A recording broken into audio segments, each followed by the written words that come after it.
Good afternoon, everyone, and welcome to our special Power Retail presentation today for Power Content, Content Weapons of Mass Conversion. So my name's Grant Arnott. I'm Director of Power Content and the publisher of Power Retail. It's a subject we feel very strongly about at Power Retail and Power Content, and we're going to share with you some insights that we know are working for clients, and hopefully you can put them to work for yourself as well.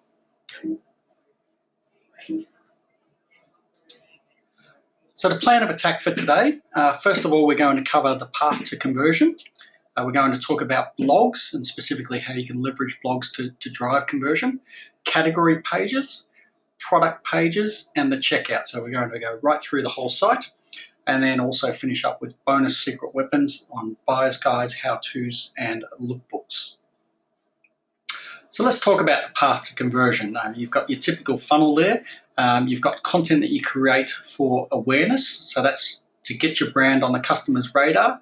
And this consists of things like general interest blogs, how-to guides, and buyer's guides that are going to generate that top of the funnel search activity and start to attract people to your site based on some preliminary search behavior and also some preliminary query behavior. Next up, we've got engagement, so the second stage of our funnel. Engagement is about convincing customers to choose your brand. So first of all, you're raising awareness, you're getting them interested in the subject matter. Now you're starting to get them closer to making a purchase from you, to engaging with you, to see more about what you have to offer. And the content forms that we're looking at there are things like shop the look blogs, lookbooks, and other catalogue type media to engage your customers, because it's not all about fashion. And the third one is conversion, so how to move the customer from prospect to purchaser. And so we're looking at, in that respect, category pages, product descriptions, and the checkout specifically, so a very often overlooked but extremely critical component of the purchase funnel. All right, so let's start with talking about blogs. So why do we have a blog? So many retailers have a blog, but it's important to understand that you're not having one just because everyone else is doing one, but it serves a very specific and very critical purpose when it comes to converting your customer or your browsers into buyers. So blogs are really important at the awareness phase of the conversion funnel. So what they do is they generate widespread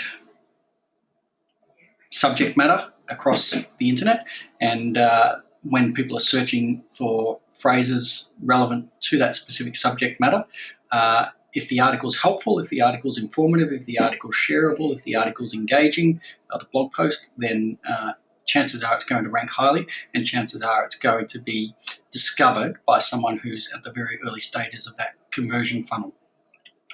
They're great for keeping content fresh, so not only do they appease your customers, but they appease the search engines, and so Google likes to see sites that are putting some effort into keeping their content fresh and engaging and blogging regularly. And they offer an effective way to stay in touch with your customers. So blogs, you can use your customers to inform what topics to focus on for your blogs. And that way you can keep engaged with your customers. You can allow comments and things like that to keep customers engaged directly with your blog. And it also helps you keep your customers informed on what's happening not only around your brand and your specific product range, but around the entire category, and position yourself as a thought leader, as an authority in that field, which again is invaluable when it comes to SEO. So the challenge for blogs is how to keep moving the customer towards the bottom of the funnel without coming across as too salesy. So if the purpose of the blog is to create a piece of content that's not sales oriented, that's engaging, that's interesting, that gets them into your site, then it's really important to have a strategy for connecting the dots from that first read through to them placing a product in the shopping cart and hopefully purchasing it. And the balance is always going to depend on the nature of your brand.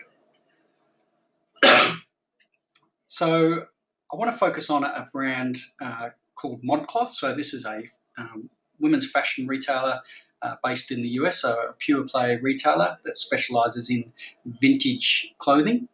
and has done extraordinary things in the online space. It's a great site. Definitely recommend you have a look at ModCloth, and for a whole bunch of reasons, but we really love their content. And what we're looking at here is an example of the ModCloth blog. Now, when you're looking at the fireworks worthy key lime fizz drink, it's not so much that in itself is the critical piece here. That helps generate some interest around seasonality. So this was in the US in the middle of summer, and so that 7th of the 1st is not January, that's the 1st of the 7th in US date convention. And great time to talk about cocktails and talk about some summer entertainment and so forth. But what ModCloth have done well is they've created that engagement piece to get people in the summer vibe, but then matched it up with their shopping purpose, which showcases a summer dress that you can shop from the sidebar on the right-hand side. So it's really important to have that content connected, or the product content connected where possible with the blog content and the general awareness-raising content to help get people through that funnel a little bit more easily. Another great example, recipes are an absolute winner. So if you've got a homeware site, or in the case of Williams-Sonoma, they sell a lot of kitchen appliances and kitchenware and things like that. Recipes are a fantastic opportunity to connect your product content with your general interest content. And so Williams-Sonoma customers are generally going to be very passionate about their home cooking, about meal preparation, about dinner parties and things like that. So can't get enough recipes. And what Williams-Sonoma have done well here is not just created the recipe content, but also matched it up intelligently with products that are relevant to that specific recipe. In this case, it's a recipe for pizza, making a pizza, and the natural product that goes along with that is the crust pizza maker. So again, an opportunity to directly convert blog customers or blog readers into customers. So get them at that moment of inspiration when you've got the great content there and they can picture this delicious pizza. And by the way, it's an opportunity to get a special price, $50 off the Breville Crispy Crust Pizza Maker. So really intelligent way of adding the product content into the inspiration content in context. So I'm not sure if you've heard about this before, but we talk about the 90-10 rule. So many brands adhere to this rule where 90% of posts have nothing to do with products and the other 10% feature products in an appropriately contextual way. So you might want to adjust your rule of thumb depending on the amount of content that you can actually create. You may not even be in a position to generate 10 blog posts a month or more, but you certainly want to use that blog to create inspiration, create interest, create engaging pieces generally in the vicinity of your product category, but without using it to consistently flog products. Really, 1 out of 10 should be used for that. And when you are including those products, be smart about it. So in this case, this is an example from a site called Brewspace, 4 winter teas to stop illness in its tracks. So again, the right time of year, middle of winter in Australia, colder weather setting in, people looking for ways to ward off the flu. Here are some tea ideas that the company also happens to sell as well. So a great example there of using content in context intelligently. So now let's look from beyond the blog to the category pages. So moving down the funnel into the engagement piece now. Now a lot of this crosses over into things like site optimization, but it's still really important to understand it in the context of content. So first of all, make sure you're including the item price on the category page. So there's nothing worse than looking at a category page and not understanding what you'd be up for. Now, a lot of platforms will have this built in out of the box, but make sure you're including the price because you don't want to force people to click just to see the price. That'll be a key component of their decision making. And so you want to make sure that they see the price, particularly if there's a deal on offer, that they can see that as well and go straight to it. If you've got a wide number of SKUs, for example, ModCloth has thousands of SKUs on their site. Under the category of dresses alone, they've got 2,600 or more SKUs. So you're going to need some filtering options to improve the user experience. So make sure you filter in an intelligent way. Filter by brand, filter by price range, filter by size, and you can see from a design perspective this is a really user-friendly layout that makes it really easy to spot the colour. Price sliders work really well also for those who are looking for an item within a specific budget. Use badges, so up here you can see the editor's pick. Now that's a validation that, okay, that's a dress that's been picked by the editor. It may or may not have been, it might just be something that they want to flog, but the point is for the user, they see this as a mark of quality. You can also see that some of them have videos going along with the product content as well. And use social proof like reviews as well. So things like this here, the fourth one that I just clicked on, 48,948 people love this. So that's how many people have hearted or favorited this particular dress. So social proof really matters, and you can see the filtering option at the top here is sort by most loved. So the first one has the highest number of people loving it. Social proof again is really important for selling a product. So people tend to listen to their peers and respect reviews by their peers even more so than the retailer themselves. Also use value propositions. So again, a key component of the content. Little things, but it's not that you need to engage a copywriter for this type of thing, but make sure your value propositions are really clear. So if you offer free shipping, make sure that's really prominently placed on your site where everyone can read it. Make sure if you've got a great returns policy that's also highlighted in a snapshot. And if you've got things on sale that you want to move, if you want to move them fast and you've got a clearance on, then get a banner that really showcases that. Make sure you're highlighting any applicable savings. So we talked about this on the previous page. So if you are having a sale on a specific item, then make sure that that's showcased correctly. And also just in terms of search engine optimization, it's great practice to use a category description. So this will help the search engine robots crawl your site and understand not only what's on every product page, but the overall category page, and help you rank, for certain broader terms such as women's tops. You're going to get an opportunity to rank higher based on the keywords that you might have in that description. Then we move on to product pages, so a step closer to that all-important conversion. So make sure you're using imagery on your site. So the more images you have, the better. Use multiple images. Show the product from as many different angles as you can. Show it being worn, show it hanging. That's in the case of fashion, and I know many of you are focused on fashion. That's why we've skewed a lot of this towards fashion, but that could be for any category, whether it's toys, whether it's electrical. Show those multiple views. Include a zoom function. Think about what the person coming into a store would want to get out of the tactile experience of picking up the product and taking a closer look at it, and try and replicate that online where you can. Now that said, when it comes to images, it's great to have multiple images, but you've really got to ensure that you keep your file sizes in check.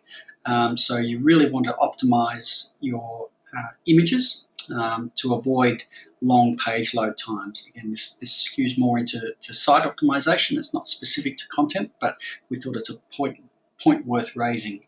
And also use alt tags on images. So alt tags Search engines can't tell what's on a picture unless you describe what's on that picture.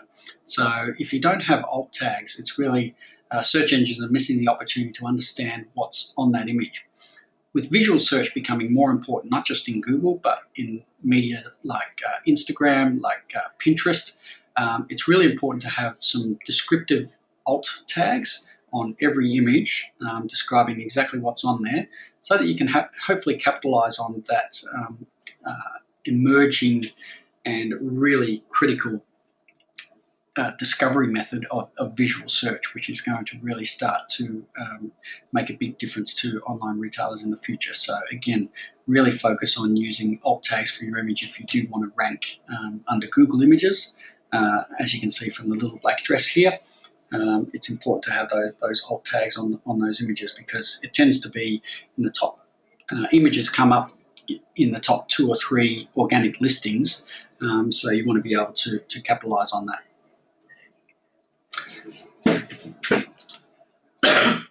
Another thing when it comes to product pages is making sure you put your product descriptions into your own words. So gone are the days where you could replicate manufacturer descriptions. It will impact your ranking. Google doesn't like duplicate content, and they really made a statement about that a few years ago with some changes to their algorithm to penalize sites that are using duplicate content. So it's very much in your interest to write your own original product descriptions, make them engaging, think about your customer. Yes, it should have some keywords relevant to the items that you're selling, but the main priority is to make sure it's useful for your users and informative. Include a sizing guide where possible, so whether that's for fashion, shoes, whatever it might be, make sure you can include a sizing guide. Excuse me. Link to related products and be upfront about delivery costs as well. So you don't want to get someone to the checkout and find out that they're going to be slugged with the shipping charge. It's one of the key deterrents for continuing and one of the key causes of cart abandonment. So it's really important that you get those shipping costs up front. If you offer free shipping at a certain threshold, make sure that's really clear so the customer knows what threshold they need to reach in order to reap the benefit of free shipping. Or if it's by location, make sure they're prompted to enter their postcode early on so that they can understand whether they're going to be up for a shipping charge or not. Continuing on the product pages, make sure you highlight where stock is running low. So it's a great opportunity to create that sense of urgency. This is from Bird's Nest here. So this is the last 3 pairs of these classic leather gloves. Now they might have 300 in stock, we don't know. But the point is that it really creates that sense of urgency. It should reflect, I wouldn't encourage that you dupe your customers, but it should reflect what inventory you have and can help sell through the final stock and make sure that a customer who's hovering over it thinking, oh, look, I might come back in a week after payday or whatever it might be to get those, knows that, look, if they really want them, they should get it now. Again, that sense of scarcity, that sense of urgency is a proven driver of sales conversions. Include a wish list option. So many more e-commerce platforms these days have this out of the box. If you don't have it, talk to your developer and make sure they can apply that because, again, it's another level of engagement that you can create without creating the actual conversion. They can start to create that wish list, and when they come back, you've got an opportunity. 1, you understand a bit more about your customers' behaviour, and 2, you've got a greater opportunity to convert them into customers. And also show the availability of that particular item, so in the colours and so forth. Nothing more frustrating than making a purchase and then being told it's out of stock, so you really want to have that in place. Video is a key component as well of product page conversion, so here's a great little example from ModCloth that I'll just play for you now. Sometimes a dress is so magical, it makes you long for somewhere special and new to wear. Perfect for an old school ride through San Francisco, this dress features a fold-over ascot-style collar, glossy buttons, and a form-fitting waistband embellished with the same detail. As you ride through this city and others, this comfortable sleeveless dress, a ModCloth exclusive, invites you to relax, stylish and satisfied as you watch the world go by.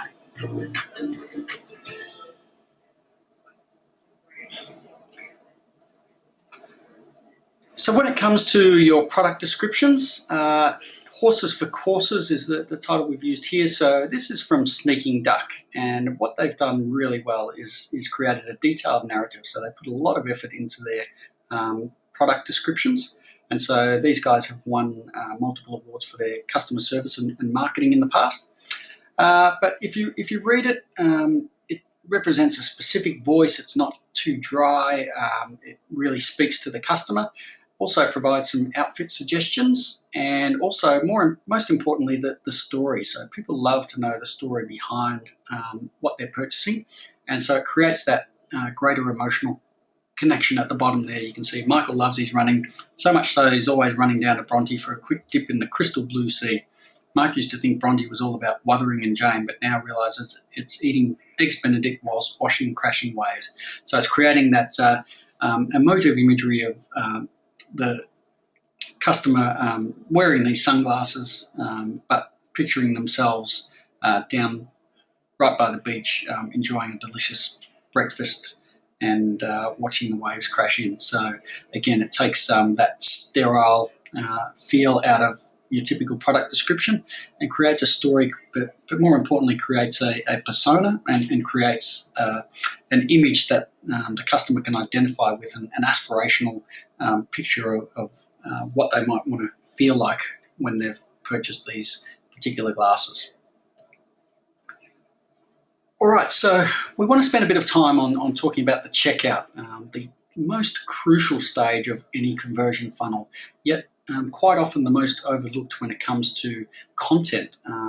So really, when it comes to the conversion funnel, so much is lost at the point of checkout, when all the great information that you've been featuring on your site previously to get customers to convert, get customers inspired, get them interested in making a purchase, suddenly disappears and is replaced by a very sterile shopping cart experience, really more demanding. And look, the checkouts haven't evolved too much in 20 years of e-commerce, unfortunately, but this is an opportunity to break the mold a little bit and create some really good, helpful, useful, simple content that you only have to do once. You don't have to update it all the time, but could make a substantial difference to your conversion.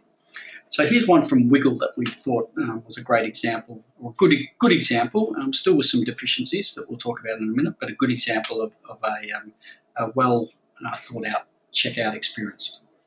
So first of all, we've got a clear indication that the item has been added to the cart. So that's up the top here. You can see, okay, one item in the cart, $35.44. It does have a drop-down cart before that allows you to see that you've purchased, and you can also see that it matches exactly what's up there. You've got the prominent continue shopping button without being too prominent. So you want to allow people to continue shopping. You want to encourage them to make further purchases as well.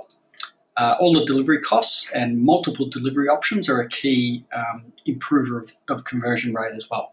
But the delivery costs are all up front, and it's also really clear that you can have a faster delivery option. By spending a bit more, you can have it here much sooner.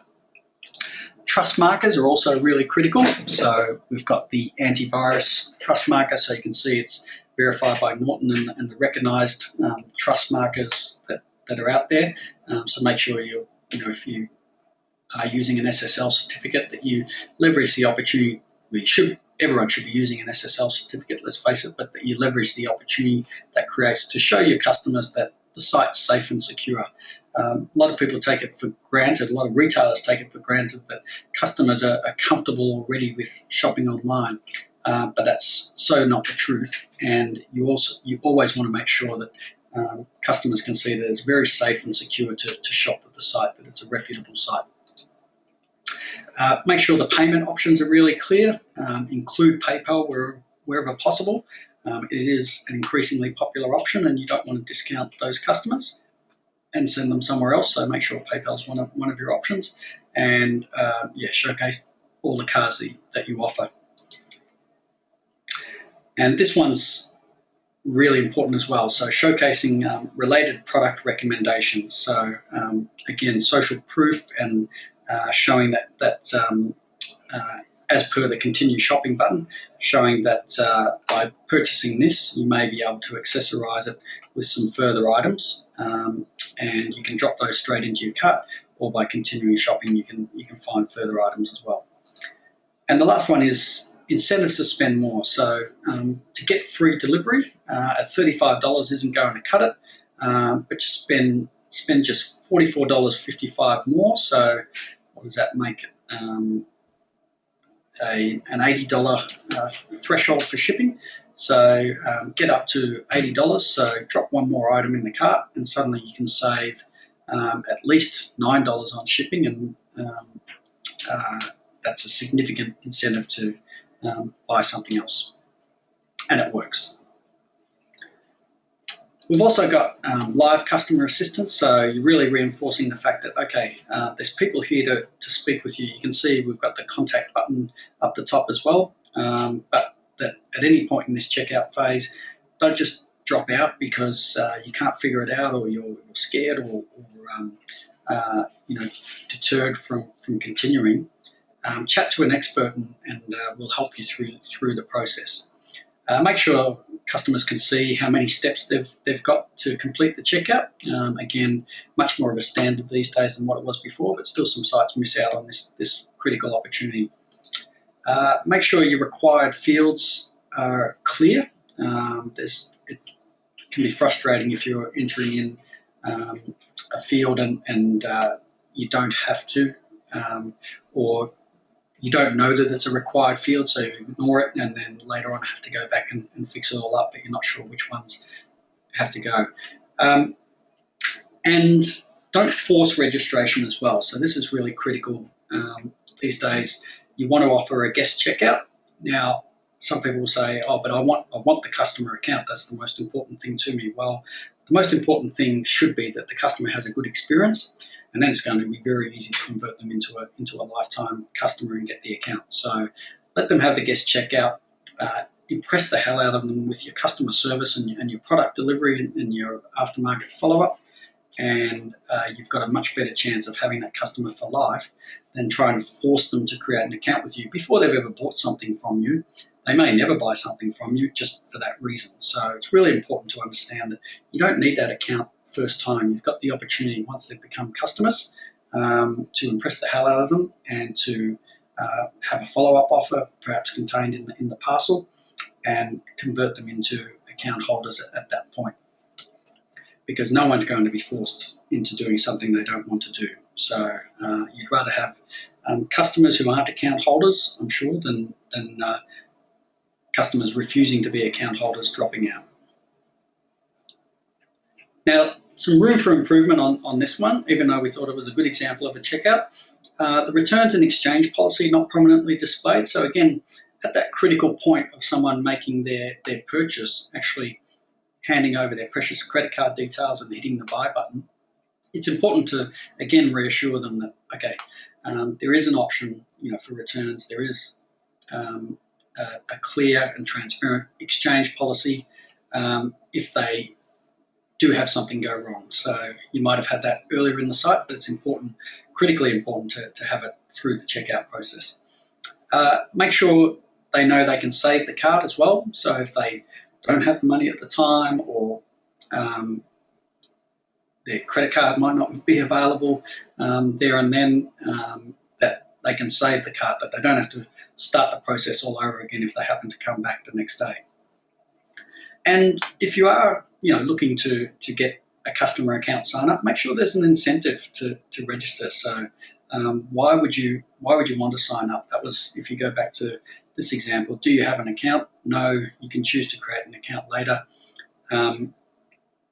Perhaps a little bit of explanatory text explaining why it's a great thing to have an account with Wiggle would be far more helpful than this version here. Okay, so now to the secret weapons. So buyer's guides are an absolute Monty for improving your conversion rate on your site and improving your discoverability. So if you're going to use buyer's guides and how-to guides, use them to overcome one of the perceived barriers to online retail. So think about someone going into a store and finding a customer service person and saying, okay, how do I work out what fridge I need?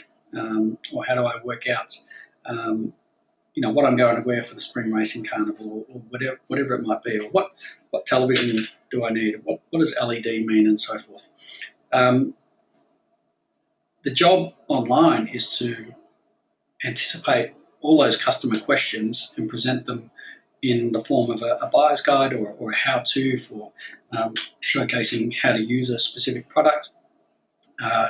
You're going to get the advantage of being perceived as the authority online, and you're going to get the advantage of when customers come there, they won't feel like they don't know enough about the product. They'll be able to make a more informed decision, and absolutely critical in the online space where you don't have that live person to help them over the line to get that right.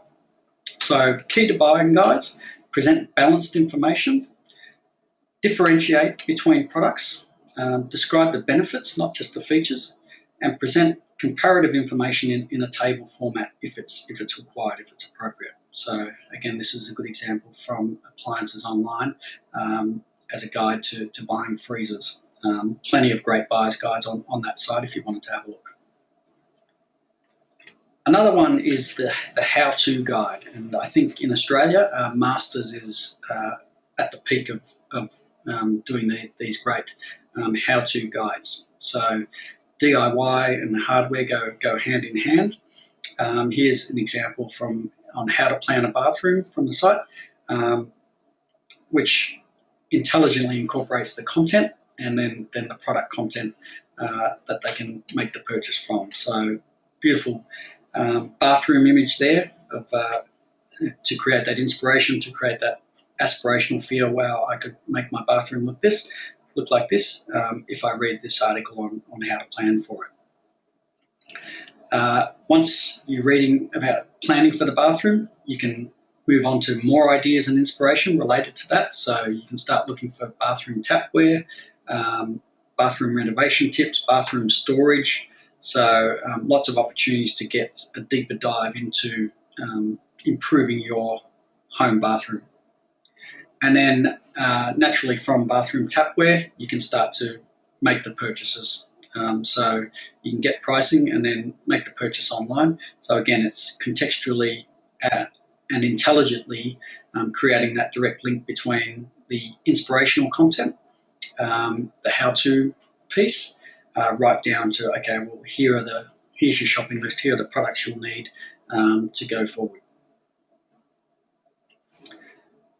Lookbooks in the fashion world, again, a fantastic weapon of mass conversion. So lookbooks predominantly used in fashion retail, but they can be used in any vertical that uses catalogs. So, for example, homewares is another one that lends itself to creating lookbooks, and furniture, whatever it might be, that's got that design appeal, that aesthetic appeal.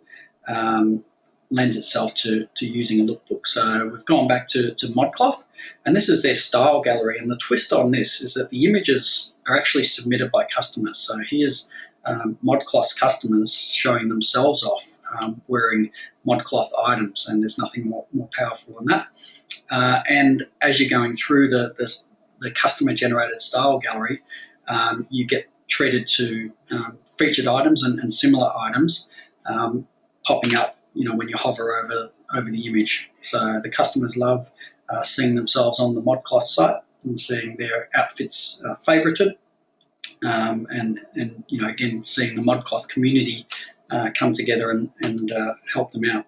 So this is lookbooks can be fairly straightforward, but we wanted to showcase this one as a real twist on the lookbook theme, as a great use of social proof. Here's a more straightforward one, but one that allows you to buy directly from the lookbook. So this is Target, and it's an interactive catalogue where you can actually shop shop the look directly. So hit this plus button, and you can actually get the product directly out of the catalog rather than going to your traditional catalog page. So again, it's just connecting that inspirational content a bit closer to the point of purchase. So to wrap up, I just want to say use your weapons wisely. So have a blog. It keeps the content fresh. It's great for SEO and gives you an excuse to keep in touch with customers. Now, a lot of people say, I don't have time to do a blog, or I'm not a writer. There's plenty of writers available, and it's really critical if you want to be competitive in the online space and build authority around your brand, around your retail brand, to establish some type of ongoing regular blog.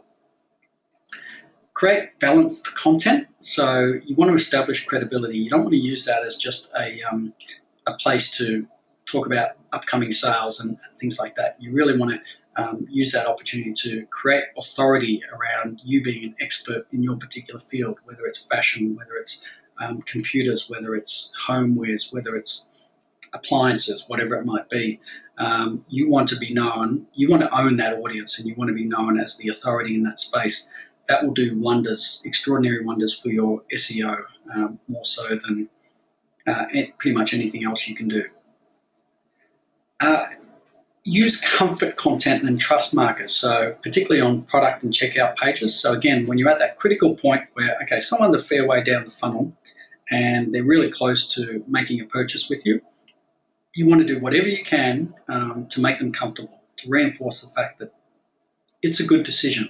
Use social proof, so showcase the ratings and reviews from customers, the most positive ones being at the top. Use trust markers, so show them that if you've got, if it's a Google trusted store, for example, that you've got that endorsement, that you've got a good recognized SSL certificate on your site like Norton. And also show them that there's contact options. If they're having any trouble at all, they can immediately get in touch with one of your team and get the purchase sorted. And that there's a returns policy, that if there is any issue whatsoever with the purchase, that they'll be looked after. Again, just everything you can do just to remind them that, hey, this is a great place to shop. We're here. It's backed by real people. Your money's not going into some dodgy place, and that you'll get your product very, very quickly. Do your keyword research. So use that to inform your content strategy. So it's really important that you choose keywords and then keywords that are going to bring volume of traffic to your site, relevant volume that are likely to convert, and then tailor your topics around those keywords as much as possible. It's really important that not that you stuff your content full of keywords, but that you center around some themes that are likely to deliver some decent volume to your site. Volume in terms of number of customers that are searching on that particular term. And you can use the Google Keyword Planner to identify that pretty easily. And quite often it's counterintuitive. A term that you think might be widely searched isn't, but it'll always offer up a related term that might be more useful to you in terms of the volume it can drive.